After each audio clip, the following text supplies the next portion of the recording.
The jury was not allowed to hear anything in his defense, and they put him into prison for 26 years. And he's been in prison 6 years now, and his case is so obviously illegal. It's completely beyond reason. Anybody who honestly reviews it would throw it out. But it's been 6 years. Yeah. Nobody will stand up for him. Well, and we see these kinds of cases over and over again. This is not an uncommon template. I'm not familiar with the specifics of Schaefer Cox, but just look at the situation that was a bit more well-known of Thomas Drake, who's one of the whistleblowers, and contrast that to what they did with Hillary Clinton. And I've talked about this before, how they went into, he was a whistleblower, they went into his apartment, they found some documents, none of which were classified. One of them was a schedule for a project that was finished. It didn't have any information on it. It was marked unclassified. They said, well, that should have been classified and you should have known it, so we're going to charge you with having a classified document. Another one was not classified. It was just like, what a success, and just talking in general terms about a project and that had finished, and it didn't have any specifics about what the project was about, and it was not classified. They classified it that day and charged him with a classification violation, and they declassified that 3 months later. Now, their case fell apart as they went to prosecution because it got press coverage. But, you know, this is a case where they invented charges against Drake, and they invented an excuse against Hillary Clinton when she did it by the thousands and did it deliberately.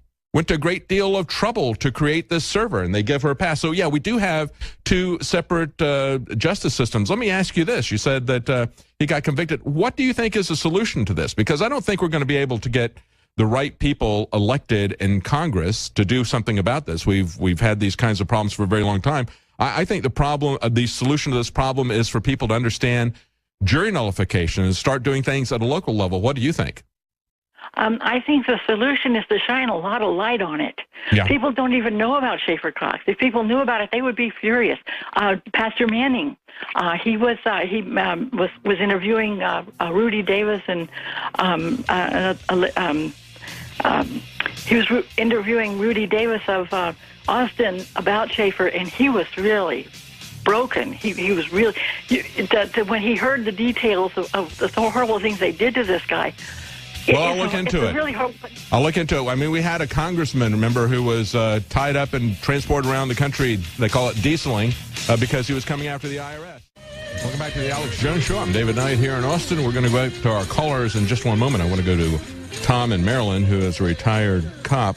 Before we do, real quickly, I just want to remind you that we have a special on DNA Force. I'm not sure how much longer that's going to last, but it is 25% off our premier product at InfoWarsLife.com. It will sell out pretty quickly. It's something that's very difficult for us to produce, very expensive to produce. So that 25% off is a big savings. It's not going to last much longer. Also, something I haven't talked about today, and that is our Go Smile Sonic Pro tooth whitening toothbrush. And I have a Sonic Pro. I'm going to upgrade to this because this one, besides having the sonic vibration, of course, I got my Sonic Pro years ago because I had a dentist recommend it to me, and it really has been the most effective toothbrush I've ever had. It's worlds apart. Well, this is a bit different. This has some added features. It's not only got the sonic vibration that vibrates an average of 27,000 times per minute, but it also has a blue wavelength technology that you use with a special gel. It helps to whiten your teeth as well as to kill bacteria. Now, Alex's dad has been a practicing dentist for 30 years. He says it's the best tooth whitening system he's seen in his practice. And, of course, you can do this without toxic chemicals or expensive doctor visits. It's a great way to whiten your teeth, to purify your mouth. And right now we have a special as part of the introductory offer, 25% off your second system, your second Go Smile Sonic Pro system, as part of our exclusive listener special at InfoWarsStore.com. So that and the 25% off in, DNA Force at InfoWars Life. Let's go back to our callers right now. Tom in Maryland, go ahead. Hi, David. If I could firstly extend my condolences to the families of the police that were slain in Baton Rouge. I'd like them to know that your extended family in law enforcement are mourning with you and praying for you. And I got to say that, even though I'm not a cop, I mean, I hate to see innocent people killed. And this is the situation. These people were innocent people. They have families. This one guy, as I point out, this is the killer was a black Marine. He killed a black man. He killed an ex-Marine, just like him. We focus on the differences instead of what we have in common. And these people had families, a 4-month-old, and the other guy had at least had 4 children. I'm not sure about the third officer who died there, but it is a tragedy, yes. And David, it's worth saying, it's important to say that in my entire career, and I've worked not only here stateside, but also overseas, I've never met a police officer who felt good about taking life, regardless of what the circumstances were. Anytime a life is taken in the line of duty, that is something that bothers us deeply. Yeah, now, I would expect that. I mean, only a sick, pathological individual celebrates murdering people. And that's what we've seen out of these people who have been hyped up with the Only Black Lives Matter movement. And it is simply a pathological hatred that is motivating this. I have witnessed on many, many occasions where the legal bar for using deadly force was clearly met, and officers will do whatever they can to not have to go that route. I've been there myself, and believe me, if police were shooting people every time the legal bar was met to use deadly force, there'd be bodies everywhere. Mm-hmm. And people should know that. Now, are mistakes made? Sure, they're made, and officers should pay the price depending on the circumstances. I hate to see media and politicians rush to judgment, though, because that only serves to fuel the flames and put ideas in people's heads that maybe give them ideas. I agree. We're out of time. Hang on. We'll come back to you right after the break. Stay with us. We'll be right back. Welcome back to the Alex Jones Show. We're going to go back to our callers in just a moment, but right now we have Diamond and Silk live at the America First Unity Rally, and I want to cut to that live feed that we've got there. There's Diamond and Silk. Yeah. Mm-hmm. When we go and we commit a crime, don't they arrest us? They arrest us. When I go, and let's talk about the immigration problem that we're having, the illegal immigration problem we're having in our country. Yes. When I go up and walk up in your house, ain't that breaking and entering? That's what it is. Why the hell hadn't somebody been arrested? They breaking up into America's house? Why? That's breaking and entering. That's ain't breaking that? and entering. Yeah. Don't you secure your house? Don't you? Ain't the White House secure? Isn't it? Well, why isn't America House secure? Think about that, okay? When we talk about our jobs, you all, why would you take and you outsource our good jobs? Why?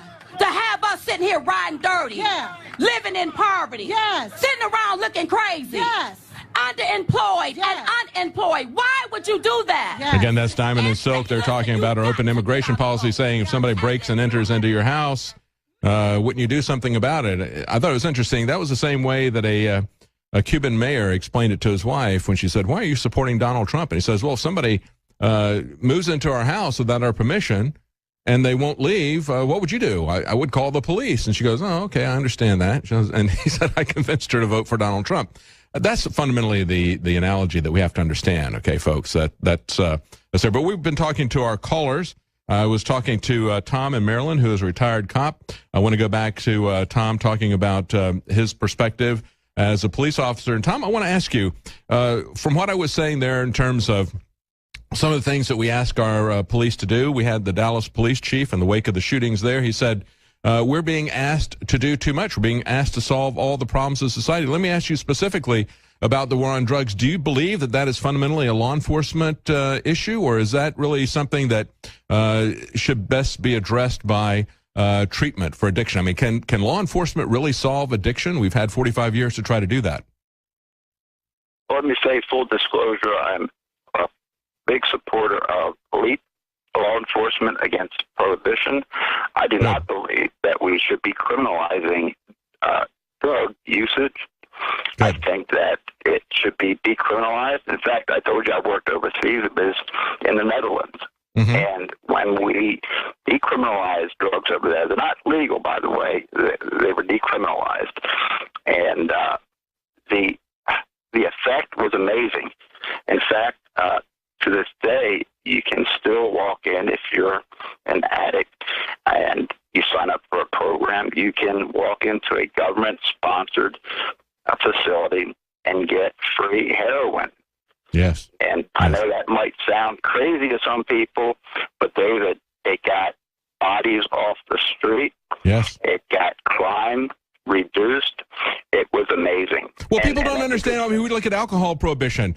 You had people, doing drive-by shootings with Tommy guns during alcohol prohibition. That stopped when they made it legal. They still have controls over it, and it's still against the law to sell it to children and so forth and so on. And we have drunk driving laws and things like that. But, that's the difference between prohibition and this other stuff. And I have the utmost respect for law enforcement against prohibition. I've interviewed representatives from there, Jim Gierach, multiple times on the show. David, if we haven't realized by now, at a cost of $40 billion per year, that the drug war has been lost. It never was about really harm reduction, as they have you believe. Then we're blind. Yes. And don't be blind is what my message is, because the folks that are behind this, like I said, this is a $40 billion a year industry. It's a business. Yes. And it's not about helping people. It's not about saving lives. It's about making money. And, by the way, supporting drug cartels, because with the type of enforcement that we do, who's the only folks that are left that can actually get the drugs in? It's the cartels. Yes. And they get a free pass. The Sinaloa cartel has its own checkout window at HSBC, and they get away with it. Thank you so much, Tom. Marilyn, retired cop, will be back with more. Welcome back to the Alex Jones Show on this Monday, July 18th, 2016. I'm David Knight here in the studio. Our reporters are in Cleveland, Ohio. We've been checking in on the America First Unity Rally that was put together by Roger Stone, Alex Jones. We've heard both of them speak. We just had a clip from Diamond and Silk. They're at the rally, and others are speaking. We'll be checking in periodically with them and with our reporters. We're going to go back to your calls here. And if you want to join in on the conversation, the number is 800-259-9231. That's 800-259-9231. Let's go to Walt in Michigan. Go ahead, Walt. Hey, how you doing, Dave? Doing good. I got something to share with you that goes exactly what's going on in our country today. It hasn't changed in over 161 years, matter of fact, when a book I just got done reading called The Crisis by J. Wayne Lorenz, L-A-U-R-E-N-S, about free trade, the same phrase they use today that the British was using against our country back then. Mm-hmm. They were putting our people out of work. Our businesses were being shut down because of no tariffs on imports. Yes. They took the tariffs off, and we've been suffering ever since then. That's right. Now, it's interesting, isn't it, that it's interesting, I think, that when they created the Federal Reserve, they created the income tax. When they created the income tax, they said, we're going to shift the tax burden from tariffs at the border to the income tax. So they gave us an income tax, and then they took down the tax on goods and services coming in at the border.